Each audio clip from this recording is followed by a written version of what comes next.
At this moment, Mr.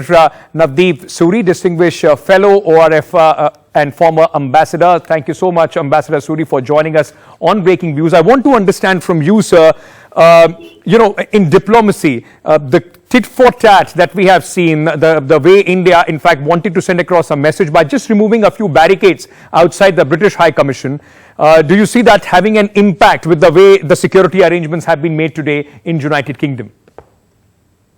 It seems to be working, Ankit, because I think the decision to downgrade security, even if not stated explicitly, was really a sign of our frustration and our anger at the inaction of the British authorities.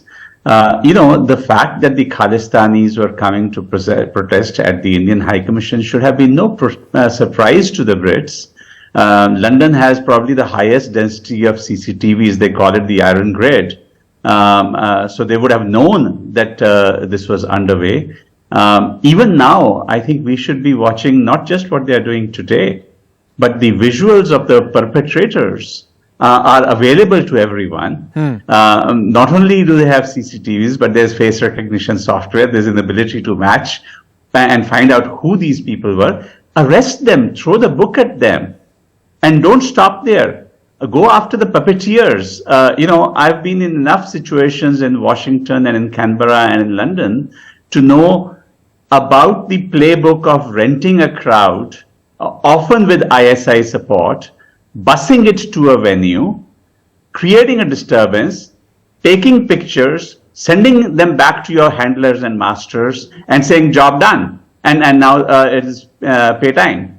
We've seen this time and again. I don't discount the fact that there is a small community within the Sikhs who are, from that post-1984 generation who have a certain degree of angst. Yes. But the mainstream of the large Sikh community is very, very patriotic, if you could say that. Absolutely. In how they behave. So I think what we've done is send one initial message to the UK that this cannot go unchallenged. You have to do something. You've got this whole Big Brother set up in UK. Well, Big Brother right. has been watching but doing nothing. But Ambassador Suri, this is where my next question, comes to you for.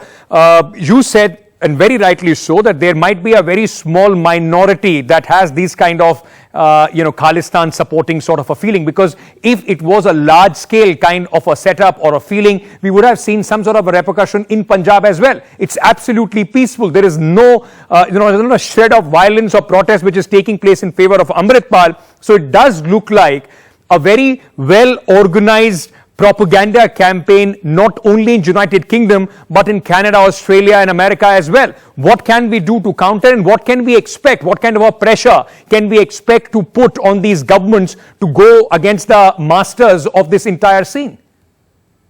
Ankit, I've driven down today from Gurgaon to Amritsar, which is home for me.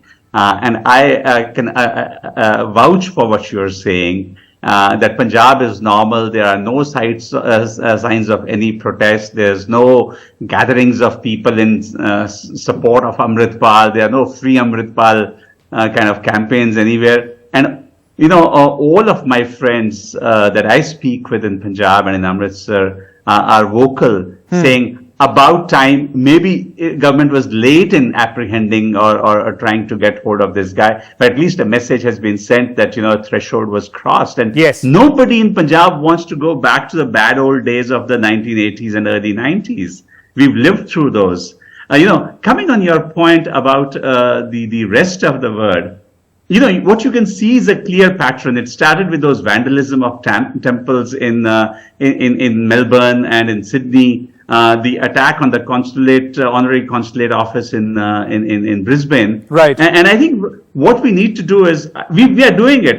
Prime Minister himself told Prime Minister Albanese when he was here, the Australian Prime Minister, that look, this is deeply worrisome and you need to work on it. Right. So I think the messaging is there at the political level, but we also need much better intelligence on what these groups are up to so that we can stop them in their tracks. And certainly a much more active message to the host countries. Yes. That look, you cannot take India for granted. Absolutely, and it's very, very important also in the year when India has the G20 presidency. It is also required to send across a strong message that anti-India activities, no matter where they are, will not be tolerated by New India. So thank you so much for sparing the time and talking to us here on Breaking Views.